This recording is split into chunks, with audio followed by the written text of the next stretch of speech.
परवा दिवशी एका मुंबई मधल्या एका चांगल्या सोसायटीमध्ये त्यांचा मुलगा अमेरिकेत होता. वडिलांचं निधन झालं, वडिलांच्या अंत्यविधीला आला, सगळं केलं. आई म्हणली पोरा आता इथं कोण नाही, मलाही नाही तुझ्या बरोबर.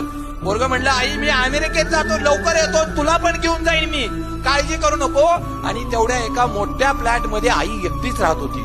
बरेच दिवस गेले, 1, 2, 4, 5, 7 महिने गेले. पोराला लक्षात आलं आई मुंबईत एकटी आहे. पळत पळत मुंबईत आला, फ्लॅटला दाराजवळ गेला, टकटक केलं, कुणी उघडलं नाही. हाक मारली आईला, कुणी उघडलं नाही. आईनं हो दिली नाही. परत वाजवून बघितलं, कोण आतून हो देत नव्हतं. जसं आईकडे एक किल्ली होती दाराची ना कुलपाची, तशी ह्याच्याकडेही होती. त्यानं आपल्याकडच्या किल्लीनं ते कुलूप काढलं, आत गेला, आईला हाका मारल्या, आईनं हो दिली नाही. आईच्या बेडरूम जवळ गेला, आईला हाका मारल्या, नाही दिली. आईच्या बेडवर बघितलं, आई आहे का? आई नव्हतीच, फक्त आईचा हाडाचा सापळाच होता रे.